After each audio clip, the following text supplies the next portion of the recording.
वीडियोकॉन जो एक भारत की मल्टीनेशनल कंपनी थी, इंडिया के इलेक्ट्रॉनिक और टीवी मार्केट में जिसका दबदबा हुआ करता था, एक छत्र राज हुआ करता था, एकदम से वो बिखर कैसे गई। तो आइए जानते हैं वीडियोकॉन के अर्श पे पहुंचने की कहानी और उसके बाद उसके फर्श पे पहुंचने की कहानी कि आखिर ये राइज एंड फॉल हुआ तो हुआ कैसे, और इस राइज फॉल से आप और हम बिजनेस में और जीवन में क्या सीख सकते हैं। तो करते हैं बिना टाइम वेस्ट किए आज की वीडियो की शुरुआत।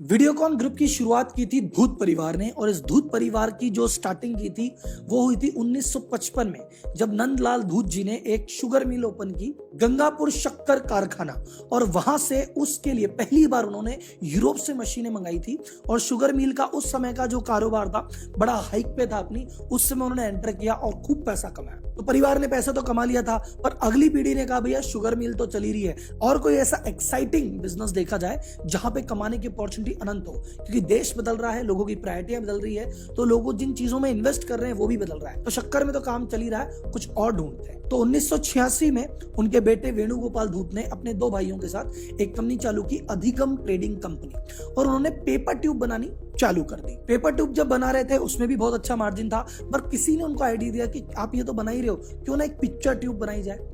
और उन्होंने पहले पिक्चर ट्यूब बनाई, और वो जो पिक्चर ट्यूब बनाई वो टीवी कंपनी को सप्लाई किया करते थे। और बिजनेसमैन तो वो चीज होता है जिसको हमेशा दिखता है कि अभी जो चल रहा है वो तो चल ही रहा है, आगे क्या करना है। तो वो बिजनेस को डाइवर्सिफिकेशन उनका कि यार हम बेच रहे हैं टीवी वालों को, और टीवी वाले सेटअप करके बेच रहे हैं। देखा जाए टीवी में मेन चीज पिक्चर ट्यूब ही था, वो तो हम बना रहे हैं, क्यों ना हम पूरा टीवी बना लें। फिर उन्होंने रिस्क लिया और चालू किया खुद के टीवी मैन्युफैक्चर करना, और इंडिया में उन्होंने लाइसेंस लिया, बकायदा उसको रजिस्टर्ड कराया। 1987 में इंडिया का पहला कलर टीवी जो कि इंडियन फर्म ने लॉन्च किया है। इसके पहले भी कलर टीवी देखते थे कुछ लोग, लेकिन वो जो टीवी थे सब इंपोर्ट होके आते थे। तो भारत में पहला कलर टीवी बनाने का श्रेय, स्वदेशी श्रेय धूत फैमिली को जाता है, और उन्होंने ये अधिगम ट्रेडिंग कंपनी का नाम बाद में बदल के वीडियोकॉन कर लिया। और जब ये कंपनी आई थी तो इन्होंने टारगेट रखा कि यार 1 लाख टीवी साल में बेचे जाए, लेकिन रेस्पॉन्स इतना आया कि इससे भी इन्होंने कहीं ज्यादा टीवी बेच दिए। उस समय तक जो भी व्यक्ति पैसा अफोर्ड कर सकता था, कलर टीवी ले सकता था, सिर्फ वीडियोकॉन का ही ले रहा था, क्योंकि बाहर से इंपोर्ट करके में आने में टीवी बहुत ज्यादा महंगे पड़ रहे थे। तो जब तक 1991 नहीं आया और जब तक बाहर से विदेशी कंपनियों की एंट्री नहीं हुई, भारत में इकलौती स्वदेशी कंपनी थी, तो भाई साहब हमारे पास कोई ऑप्शन भी नहीं था, तो वहीं से लेना पड़ा, और इनका लक चमका और पैसों की बरसात हो गई। अब वीडियोकॉन ने कहा देखो टीवी की दुनिया में ब्रांड बन गए हैं, वीडियोकॉन नाम को बच्चा बच्चा पहचानता है, लेकिन जैसे जैसे भारत देश बढ़ रहा है, लोगों की इनकम बढ़ रही है, लोगों की जरूरतें बढ़ रही है, अब हर घर में जैसे टीवी हुआ है, हर घर में वॉशिंग मशीन भी आएगी, हर घर में फ्रिज भी आएगा, तो क्यों ना इस मार्केट को भी कैप्चर किया जाए। तो वीडियोकॉन बाकी इन धीरे धीरे बाकी इलेक्ट्रॉनिक्स के आइटम्स में भी इन्होंने अपनी एंट्री की, और ये वो दिन थे जब वीडियोकॉन अपने शीर्ष पे थी, चरम पे थी, और जबरदस्त बिजनेस कर रही थी। अब बात करते हैं इसके फॉल की, कि भैया अगर इतना सब कुछ था तो भैया गिर कैसे गई। तो एक कहावत आपने सुनी होगी कि भैया आधी को छोड़ पूरी धावे,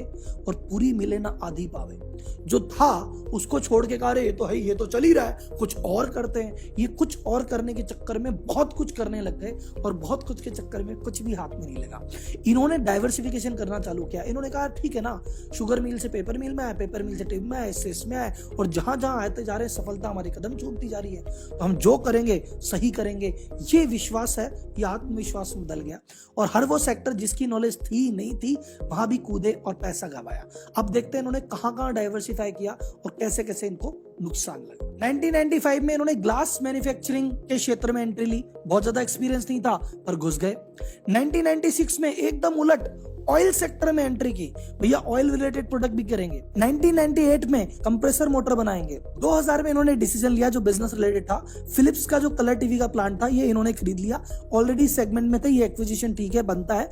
लेकिन 2004 में भाई साहब पेट्रोकॉन इंडिया को अमेलगमेट कर लिया, पेट्रोकेमिकल ऑयल एंड गैस में कूद गए। फिर कंपनी ने प्लैनेट एम खरीद लिया, इलेक्ट्रोलक्स खरीद लिया। 2007 में पीपाल ऑफ एनर्जी करके बोले भाई साहब हम इलेक्ट्रिसिटी फील्ड में जाएंगे। 2008 में बोले सेमीकंडक्टर बनाएंगे। 2009 में इन्होंने D2H लॉन्च किया, खुद का मोबाइल लॉन्च किया। इनफैक्ट भाई साहब आप टेलीकॉम का लॉन्च किया, यहां तक ये आईपीएल टीम खरीदने पहुंच गए थे, वो तो मिली नहीं इनको। अच्छा भाई साहब एक चीज तो भूल ही गए, इंश्योरेंस में भी घुसे थे। मतलब कुल मिला के इनको जहां जो अपॉर्चुनिटी मिली कूद गए। इनको ऐसा लगा रहा हमारे हाथ तो भैया मिडास टच है, जिस चीज के हाथ लगाएंगे सोना हो जाएगा, पैसा ही पैसा कमाएंगे। अब इतना एक्सपेंशन, ऑल्दो आपका एक बिजनेस बहुत अच्छा चल रहा है, प्रॉफिटेबल है, मार्केट में नंबर 1 हो, पर भैया वो कोई सोने की खान थोड़ी है, कितना पैसा देगा। हर बार हर नए बिजनेस के लिए आप लोन लेते गए और लोन के कर्जे में धीरे धीरे धीरे धीरे दबते गए।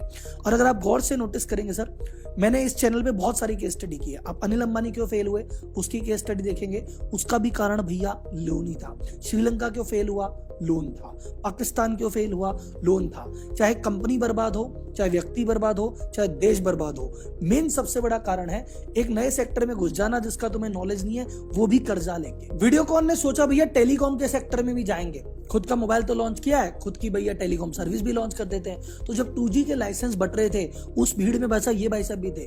25,000 करोड़ का लोन लेके इन्होंने भी अप्लाई किया और लगभग 15 से ज्यादा सर्किल के इन्होंने लाइसेंस ले भी लिए थे। और अब की बार ऐसा हो गया था कि वीडियोकॉन खुद की सिम, खुद का टेलीकॉम कंपनी लॉन्च करने वाला है। लेकिन ये 2008 में जब घोटाले का खुलासा हुआ तो बहुत सारी जितनी भी कंपनियां थी, इनके सबकी चीजें रद्द कर दी और रद्द करने के चक्कर में इनको बहुत बड़ा भारी नुकसान लग गया। 25 करोड़ का लोन लिया था, वो भी गया, ब्याज भी गया, और वो जो लाइसेंस लिया वो भी कैंसिल हो गया। तो जो टेलीकॉम के थोड़े बहुत लाइसेंस भी बचे थे, वो मजबूरी में ऑपरेट करने से भी पहले इनको एयरटेल को बेचने पड़ गए। ये वीडियोकॉन ने भैया पावर में भी लग गए थे, इलेक्ट्रिसिटी का भी काम करेंगे। इलेक्ट्रिसिटी हमारे बनती कोयले से, उस समय कोयले की शॉर्टेज पड़ गई, कोयले की माइनिंग पे रोक लग गई, उस चक्कर में ये वाला धंधा भी बंद हो गया। तो कुल मिला के एक साथ इन्होंने इतने ज्यादा बिजनेस में घुस गए थे कि जहां पे सरकार का एक डिसीजन आता, ये बिजनेस बंद, वहां पे ये चीज हुई, वो बिजनेस बंद। और इन सबका जो बोझ उठा रहा था अकेला वीडियोकॉन टीवी वाला सेगमेंट, वहां पे भी प्रेशर पड़ना चालू हो गया। क्यों? क्योंकि 1991 हो गया, लिबरलाइजेशन हो गया, विदेशी कंपनियों की एंट्री हो गई, और ये जो सभी कंपनियां वन बाय वन फ्लॉप हो रही थी, इसका जो कर्जा था या इसका जो ब्याज था, ये कौन चुका रहा था? इस समय धूत परिवार का घर कौन चला रहा था? मेन जो कंपनी है वीडियोकॉन, उसमें भी भैया धीरे धीरे दरार आने लग गई, क्योंकि लिबरलाइजेशन हो चुका था। 91 हो गया, उसके बाद LG भी एंटर किया, सैमसंग भी एंटर किया, और विदेशी कंपनियों की मार्केटिंग बहुत सॉलिड होती है और एक इंडियंस में चार्म भी होता है कि यार बाहर वाली कंपनी का प्रोडक्ट लेंगे। तो धीरे धीरे स्वदेशी कंपनी पीछे छूटती गई और विदेशी कंपनियों का दबदबा बढ़ता गया। तो धीरे धीरे जब एक कर्ज का पहाड़ इनके सर पे चढ़ा, बीच में एक कंट्रोवर्सी भी हुई थी इनके ICICI बैंक में, जब चंदा कोचर के साथ मिलके इन्होंने कुछ फ्रॉड किया था और कुछ ऐसा बैंक का लोन उठा लिया था जो ये चुका भी नहीं सकते थे। उस फ्रॉड को भी अगर अपन छोड़ दें तो जब ये कंपनी 2018 तक वीडियोकॉन पे टोटल कर्ज था 88,000 करोड़ रुपए का, और कंपनी की बिल्कुल कैपेसिटी नहीं थी, लोन छोड़ो ब्याज चुकाने की भी इसकी कैपेसिटी नहीं थी। तो कंपनी ने मजबूरी में 2018 में जाके दिवालियापन के लिए अर्जी डाल दी, और एक कंपनी जो एक समय अपने शीर्ष पे थी, एक कंपनी जो उसने हमको फर्स्ट फल्ला टीवी दिया और जिसके पास असीम अपार संभावनाएं थी, गलत डिसीजन लेने की वजह से, अतिरिक्त कर्ज लेने की वजह से, बिना प्लानिंग की वजह से डूब गई, दिवालिया हो गई, कंगाल हो गई। तो लाइफ में और बिजनेस में क्या चीज हमेशा सीखने की है? कर्ज लेना बुरा नहीं होता।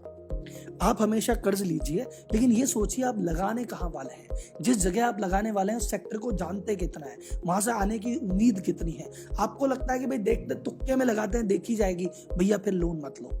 अगर आप किसी चीज के एक्सपर्ट हो, किसी चीज में संभावना है, बहुत सारा मार्जिन है, तब एक लोन लेके आपको ट्राई करना चाहिए। नहीं तो हाल अंबानी वाला, वीडियोकॉन वाला, और न जाने ऐसे कितने एग्जाम्पल हैं, वो हो सकता है। तो कर्ज को थोड़ा सा कंट्रोल में रखिए, उसी सेक्टर में स्टिक रहिए जहां पे आपकी एक्सपर्टाइज है। नए सेक्टर में एंटर करना है, पहले उसको 6 महीने, 12 महीने, 18 महीने स्टडी कीजिए। ऐसे व्यक्ति के साथ पार्टनरशिप कीजिए जो उस इंडस्ट्री में काफी समय तक काम कर रहा है। एकदम नई चीज में मत कूदिए, हाल आपका वीडियोकॉन वाला हो सकता है। तो ये थी आज वीडियोकॉन की केस स्टडी। आपको और कौन कौन से बिजनेस है जिसके बारे में जानना है, मुझे कमेंट बॉक्स में बताइए। आज की केस स्टडी कैसी लगी मुझे कमेंट बॉक्स में बताइए। अगला वीडियो किस टॉपिक पे बनाना चाहिए मुझे बताइए। अगला वीडियो आप ही के बताए हुए टॉपिक पे लेके जल्दी आऊंगा, जरूर आऊंगा। तब तक के लिए धन्यवाद। जय हिंद।